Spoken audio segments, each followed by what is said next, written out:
2024 లేదా 25లో డిగ్రీ లేదా బీటెక్ చదివారా? సాఫ్ట్‌వేర్ జాబ్ కోసం ఎదురు చూస్తున్నారా? అయితే కోడ్ జ్ఞాన్ 100 డేస్ కోర్సులో చేరండి, జాబ్ సాధించండి. Welcome to Suman TV. నేను మీ సుమన్ టీవీ. నాకు జెన్జీ వచ్చేసిన తర్వాత కొత్త పేర్లు వినాల్సి వస్తుంది. సిచ్యువేషన్షిప్ అని, బెంచింగ్ అని, క్వశ్చనింగ్ అని, బ్రెడ్ క్రంబింగ్ అని, ఇలాంటి వర్డ్స్ ఒకటి వినిపిస్తున్నాయి. బట్ వీటి అర్థాలు ఏంటి? ఆ రిలేషన్షిప్ గోల్ ఏంటి? అసలు ఇలాంటి రిలేషన్షిప్లో జనరల్గా ఏమేమి ఉంటాయి అనేది ఈరోజు మనతో పాటు హైకోర్టు అడ్వకేట్ అలాగే రవీంద్రనాథ్ గారు ఉన్నారు. అది వారి మాటలో అడిగి తెలుసుకుందాం. Hello sir. హాయ్ అండి నాగరాజు గారు. సార్ కొత్త వేసారంటే జెన్జీ వీళ్ళ జనరేషన్ కాబట్టి కొత్త వినాల్సి వస్తుంది.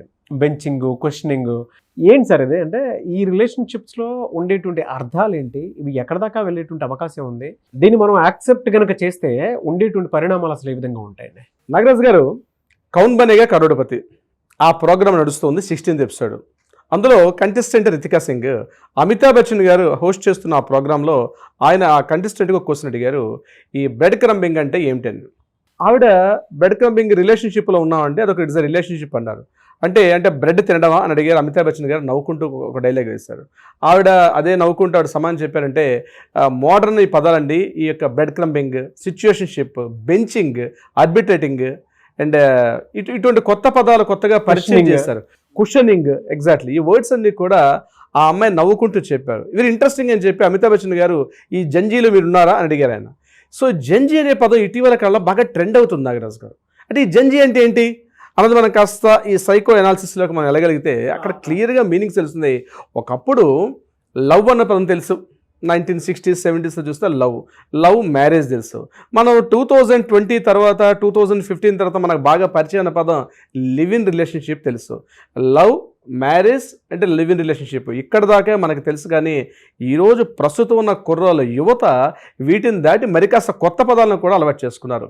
ఇది యాక్చువల్గా ఈ యూనివర్సల్ అయిన తర్వాత అమెరికన్ కొన్ని యూనివర్సిటీస్ దీని మీద కొంత రీసెర్చ్ కూడా చేస్తే ఒక జర్నల్లో కూడా దీని గురించి డీటెయిల్గా చెప్పడం కూడా జరిగింది. నేను ఆ పదాలు మీతో పరిచయం చేసుకునే ప్రయత్నం చేస్తాను. జంజీ, ఆ జంజీ అంటే ఏంటి అంటే 1997 నుంచి 2012 వరకు పుట్టిన వాళ్ళ మధ్యలో ఉన్న వాళ్ళని జంజీస్ అంటారు. 2017 నుంచి 2020 వరకు ఈ మధ్యకాలంలో పుట్టిన పిల్లల్ని జెన్ ఆల్ఫా అన్నారు వాళ్ళని. సో జంజీ ట్రెండ్ వేరు, జెన్ ఆల్ఫా ట్రెండ్ వేరు. అంటే ఇవి మరీ అడ్వాన్స్ అనమాట. అంటే ఏ టెక్నాలజీ బహుశా చూస్తారేమో వాళ్ళు దాన్ని. ఇంకా ఆ పదాలు కూడా పరిచయంలోకి వస్తాయి తొందరలోనే.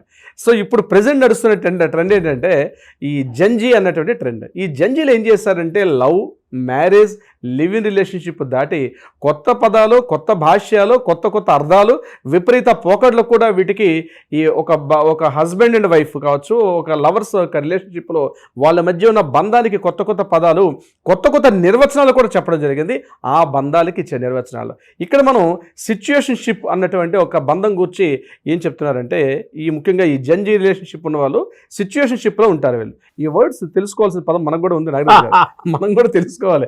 మనం కూడా మారణ కాలంతో కూడా మనం మారాలి. అప్డేట్ కాకపోతే అవుట్డేట్ అయిపోతాం మనం. ఇట్స్ కామన్ కదా. సో కొత్త ట్రెండ్ జంజీలో వీళ్ళు చెప్తున్న సిచ్యుయేషన్షిప్ అంటే నిజంగా మేము కూడా మళ్ళీ పాత లీగల్ పుస్తకాలు తీసి కొత్త అమెండ్మెంట్స్ చేయలేమో బహుశా. ఈ జంజీ ట్రెండ్లో వీళ్ళు ఏం చెప్తారంటే love, marriage at the same time live in relationship కాకుండా సిచ్యుయేషన్షిప్. ఇక్కడ ఎలా ఉంటారంటే ఇక్కడ వీళ్ళకి లవ్ ఉండదు, మ్యారిటల్ స్టేటస్ చేసుకోవాలి, పెళ్లి చేసుకోవాలి, రిలేషన్షిప్ ఉండదు, ఈవెన్ దో ఫ్రెండ్షిప్ అనే పదం కూడా ఉండదు. కానీ ఒకరి బంధాన్ని అంటే ఒక డెఫినేషన్ లేనటువంటి ఒక బంధంలో ఉంటారు. ఒకరి యొక్క ఫీలింగ్స్ని మరొకరు ఎంజాయ్ చేస్తుంటారు. కాస్త అర్థం చేసుకున్న ప్రయత్నాలు ఏముండవు. ఎందుకంటే ఎవరు ఇండిపెండెంట్, ఫినాన్షియల్ ఇండిపెండెన్స్ వారికి ఉంది కాబట్టి అర్థం చేసుకున్న ప్రయత్నం ఉండదు. కానీ ఇటువంటి ఇప్పుడు నేను లవ్, రిలేషన్షిప్, బంధం ఏ ఉండదు వీళ్ళకి. జస్ట్ ఒక మొనటనీగా ఉంటుంది. వాళ్ళ పని వాళ్ళు చేసుకుంటారు, వీళ్ళ పని వీళ్ళు చేసుకుంటారు, కానీ కలిసి ఉంటారు. ఎవరి ఎంజాయ్మెంట్స్ వాళ్ళవే, ఎవరి సరదాలు వాళ్ళవే, కానీ ఇది ఒక బంధం.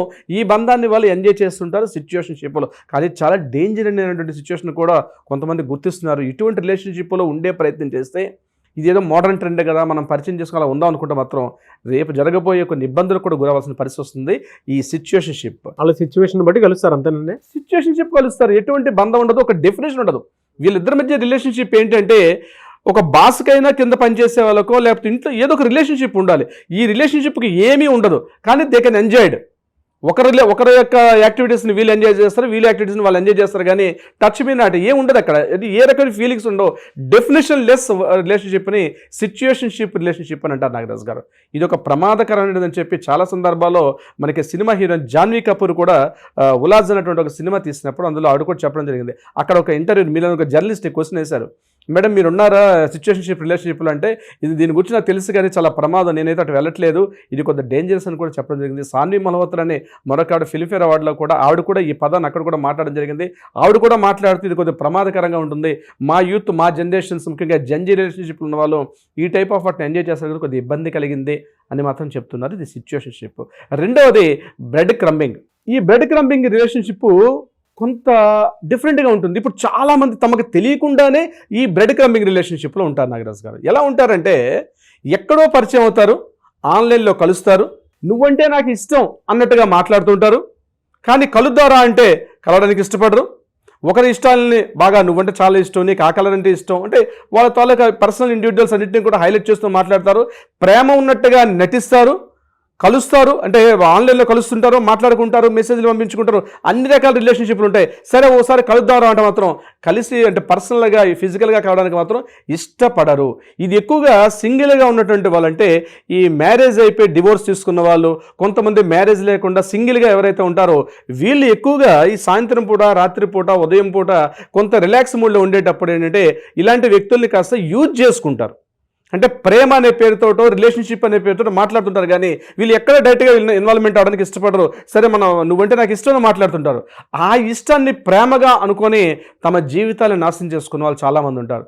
ఆన్లైన్ ప్రేమలు అంటే ఇవే అనమాట.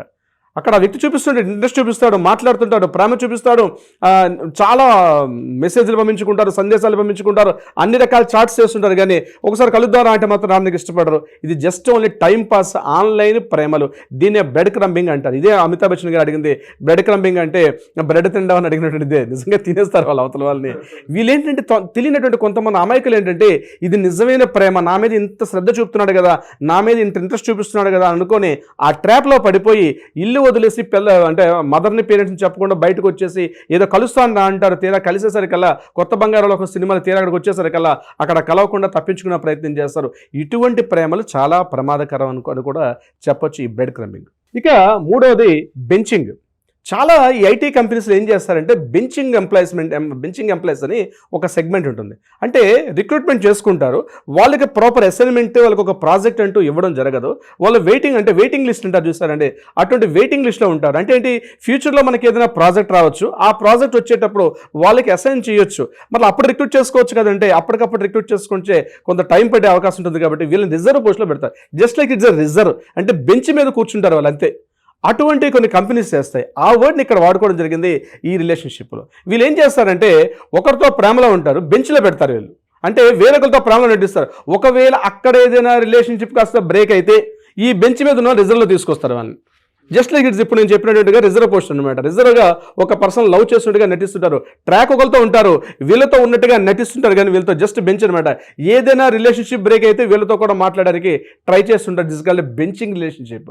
ఇది కూడా ఈ జంజీ రిలేషన్స్ వాళ్ళు ఎక్కువగా వాడుతుంటారు. వాళ్ళకి తెలియదు. ఇప్పుడు ఈ బెంచింగ్ మీద కూర్చుని వాళ్ళు ఏమనుకుంటారంటే, నాకు ఆల్రెడీ కంపెనీ పోస్ట్ వచ్చేసింది కదా, నేను ఆల్రెడీ కంపెనీ ఎంప్లాయ్ కదా అనుకుంటాను. They are not really complaint. ఎందుకు కంపెనీ ఆఫర్ లెటర్ ఇవ్వదు, కంపెనీ వాళ్ళకి శాలరీ పే చేయదు, కానీ రిజర్వ్ పోస్ట్లో ఉంచుతారు. మేము మీకు తొందరలో పంపిస్తున్నాం ఆఫర్ లెటర్ని. ఈ పర్సన్ వేరే జాబ్కి ట్రై చేసుకోలేకుండా ఎలా అయితే వెయిట్ చేస్తాడో, వీళ్ళు వేరే పర్సన్తో లవ్ చేసుకోలేరు, వేరే పర్సన్తో మ్యారేజ్ చేసుకోలేరు, కానీ రిజర్వ్ పోస్ట్లో ఉంటారు. ఈ పర్సన్ దాన్ని అడ్వాంటేజ్ తీసుకొని యూజ్ చేసుకుంటూ ఉంటాడు అనమాట.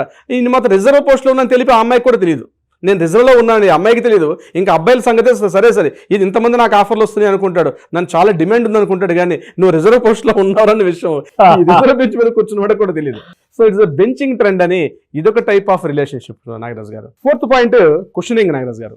క్వశ్చనింగ్ ఇస్ ఇప్పుడు బహుశా చాలా ఎక్కువ మంది చేస్తుంది క్వశ్చనింగే. అంటే ఏం చేస్తారు, ఒకరితో ప్రేమలో ఉంటారు, అంటే పెళ్లి చేసుకుంటారు ఒకరితోటి, లవ్ చేస్తారు ఒకరితోటి, అట్ ద సేమ్ టైం మరొకరితో కూడా సేమ్ ప్రేమను పనిచేస్తారు. అంతే గాఢమైన ప్రేమతో ఉంటారు. ఇంట్లో భార్య ఉంటుంది, అది కూడా లవ్ చేసుకున్నటువంటి భార్య ఉంటుంది. అట్ ద సేమ్ టైం ఏం చేస్తారంటే ఇంకొక అమ్మాయితో లవ్ ట్రాక్ నడిపిస్తూ ఉంటారు. అంటే డ్యూయల్ లవ్ షిప్ అనమాట. అంటే ఇంతకుముందు మనం పాత సినిమాలో ఒక పర్సన్ ఒకే లవ్, ఒకటే హృదయం, ఒకటే ప్రేమ అని, ఈ ఒకటే హృదయం ఒకటే ప్రేమలో ఉంటుంది అనమాట. క్వశ్చనింగ్ అనమాట. అంతే గాఢంగా ఉంటారు. ఈ పర్సన్ ఎంత ప్రేమిస్తూ ఉంటారో అదే వ్యక్తిని కూడా అంతే ప్రేమిస్తుంటారు. పోనీ ఒకరంటే ఒకరు కూడా కాదట, 1 to multiple ఆప్షన్స్ ఉంటాయి వీళ్ళకి. అంటే ఆఫీస్కి రాగానే ఒక మంచి అమ్మాయితో ప్రేమలో ఉంటాడు, మధ్యాహ్నం లంచ్ తర్వాత ఈవినింగ్ మరొక ప్రేమతో ఉంటాడు. అందరు లవర్సే, ఎవరిని మోసం చేయడండి ఈ పర్సనల్ క్వశ్చనింగ్ ఉన్నవాడు. ఆమెకి ఎంత లవ్ ఇస్తాడో సేమ్ లవ్ ఇస్తాడు, ఈమెను కూడా అంతే ఎఫెక్షన్ ఈమె కూడా ఇస్తాడు. ఇంతమంది మల్టిపుల్ టాస్క్ అనమాట. అంటే ఇది కావాల్సింది మల్టిపుల్గా చూడాలన్నమాట, ఒకరితో ఉన్నట్టుగా కాకుండా. మార్నింగ్ ఇంటికి వెళ్ళంగానే భార్యతో అపారమైన ప్రేమ నటిస్తాడు. ఆమె ఏమనుకుంటుందంటే నేనే కదా నా హస్బెండ్కి నేనే కదా మంచి లవర్, నేనంటే ఎంత ఇష్టం, నాకు ఇష్టమైన బ్యాంగిల్స్ తీసుకొస్తాడు, ఇష్టం వచ్చిన శారీ పట్టుకొస్తాడు, ఇష్టం వచ్చిన అమరుస్తాడు, కలిసి తింటారు, కలిసి తాగుతాడు, డ్రింక్ చేస్తారు కూడా. కానీ ఎట్ ద సేమ్ ఆఫీస్కి వెళ్ళేసరికి కదా వెంటనే మరొక షేప్ వస్తుంది బయటికి, వెంటనే ఆఫీస్లో మరొక అమ్మాయి ఉంటుంది. ఆ అమ్మాయి దగ్గరికి వెళ్ళి ఆ అమ్మాయితో కూడా అంతే డీప్ ప్రేమలో ఉంటాడు. అసలు ఇంతకు ముందు ఈయనకి ఇంకొక లవర్ ఉందా, ఇంకొక భార్య ఉందా అన్నటువంటి చెప్తే కూడా ఎలా నటించారా అంటే కమలాసన్ అంటారు చూసారు సినిమాలో, కమలాసన్ మించిపోయి లవ్ అనమాట. ఈ క్వశ్చనింగ్ ట్రెండ్లో చాలా మంది ఉన్నారు నాగరాజు. చాలా మంది ఎలా నిజంగా అనిపిస్తుంది, ఎలా సాధ్యమే అదే క్వశ్చనింగ్ ట్రెండ్ ఉన్న వాళ్ళకి. ఇక ఆర్బిటింగ్ అని మరొక ట్రెండ్ ఉంది సార్ నాగరాజు గారు. ఈ ఆర్బిటింగ్ అని ఏం చేస్తారంటే వీళ్ళు లవ్ బ్రేకప్ చెప్పేసుకుంటారు, లేదా డివోర్స్ అయిపోయి ఉంటారు. కానీ ఈ వెనక ఆన్లైన్లో ఏం చేస్తుంటారంటే వాళ్ళు ఏం చేశారు, నాతో ఇంతకు ముందు అలా ఉంది కదా, ఇప్పుడు ఆమె ఎవరితో మాట్లాడుతుంది, ఎవరెవరితో రిలేషన్షిప్లు ఉంది, ఆర్బిట్రేటింగ్ చేస్తుంటాడు. అలా అని చెప్పి డైరెక్ట్గా మాట్లాడు, సందేశాలు పంపిణీ ఏం చేయడు, అంటే మెసేజెస్ కానీ చాటింగ్స్ కానీ ఏముండవు. కానీ లోపలికి వెళ్ళి తొంగి చూస్తుంటాడు, తన మాజీ భార్య ఏం చేస్తుంది, తన మాజీలు ఎవరు. ఆఫీసులో ముఖ్యంగా సాఫ్ట్వేర్ కంపెనీస్లో ఏం చేస్తారంటే కలిసే ఉంటారు, అందరూ ఫ్రెండ్షిప్లు ఉంటారు, బ్రేకప్ చెప్పేసుకుంటే ఆమె తన కళ్ళ ముందు ఇంకొకరితో జరుగుతుంటుంది. ఆమె ఇటువంటిప్పుడు వీడు పరిశీలిస్తుంటాడు, ఈమె ఎలా బిహేవ్ చేస్తుంది, ఏమేం చేస్తుంది. అప్పుడప్పుడు మెసేజ్ పంపిస్తాడు దొంగచాటుగా, వేరే పేరుతో డమ్మీ పేరుతో పంపిస్తుంటాడు. ఆమెకు అర్థమైపోతుంటుంది వీడే పంపించాడు, కానీ చూద్దామంటే ఎవిడెన్స్ దొరకదు, అటు వేరే పేరుతో పంపిస్తాడు, వేరే నేమ్తో పంపిస్తాడు, కలిసి ఉంటారు. వీడు దిట్ ఇస్ కాల్డ్ అడ్బిటింగ్ అంటే ఆల్రెడీ అయిపోయిన తర్వాత రిలేషన్షిప్, బ్రేకప్ అయిపోయిన లవ్స్ కానీ, బ్రేకప్ అయిపోయిన మ్యారేజెస్, బ్రేకప్ అయిపోయిన రిలేషన్షిప్లో ఎంటర్ అయ్యి చూస్తూ ఉంటాడు ఏం చేస్తుంది, ఎక్కడ పోయింది కుతూహలం. వీడు మళ్ళీ ట్రాక్లో ఉంటాడు, వీడు ఇంకో ఆమె ట్రై చేస్తుంటాడు, కానీ ఆల్రెడీ వీడు ఒక డీప్లో ఉంటాడు, కానీ ఆమె ఏం చేస్తుందా అని చూడడం ఉంది ఆర్బిటింగ్ అని. ఇది ఒక ట్రెండ్ ఈ జంజీ వాళ్ళు చేస్తుంటారు నాగరాజు గారు.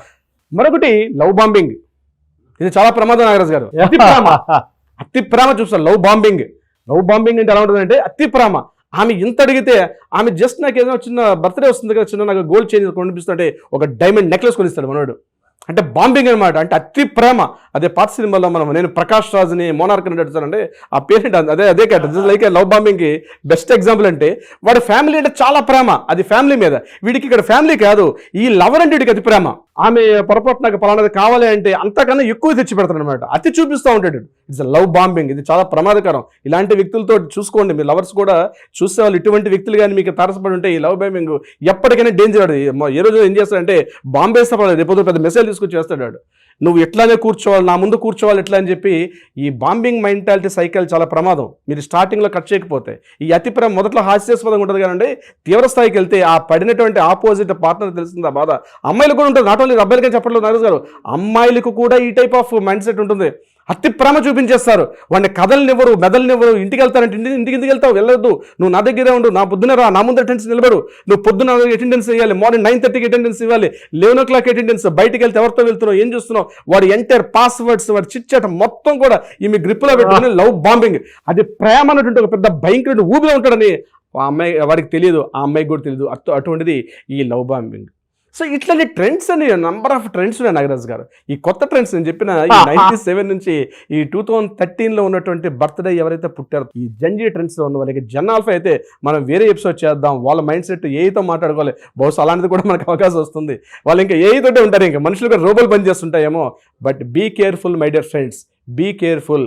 చట్టాలు అన్నిటికి ఒకటే చట్టాలు ఉన్నప్పుడు కూడా ఇందులో మీరు ఏమైనా మోసపోతే చాలా ఇబ్బందులు పడే అవకాశం ఉంటుంది. బట్ గుర్తించండి, first identify the situation, it's very very most important Nagaraj గారు. 97 నుంచి 2013 వరకు ఎవరైతే పుట్టుంటారో వాళ్ళని జెన్జీ అంటారని. సో వాళ్ళ లాంగ్వేజ్ వచ్చేటప్పటికి అంటే మనం ప్రేమ, పెళ్ళి, లివ్ ఇన్ రిలేషన్షిప్ వరకే ఆగిపోయాం. బెంచింగ్ అని, దాని తర్వాత situationship, questioning, love bombing, bread crumbing, ఇటువంటి వర్డ్స్ వింటూ ఉంటే ఓహో ఇలా కూడా ఉంటుందా అనేటువంటి దానికి సరికొత్త అర్థాలు అయితే తెలిసాయి అనమాట. చూద్దాం అది ఏ మేరకు, ఎక్కడి వరకు, ఎలా ఏ విధంగా ఉండేటువంటి అవకాశం ఉంటుంది అనేది. Anyways thank you so much Ravindranath garu. Thank you so much Nagaraj గారు.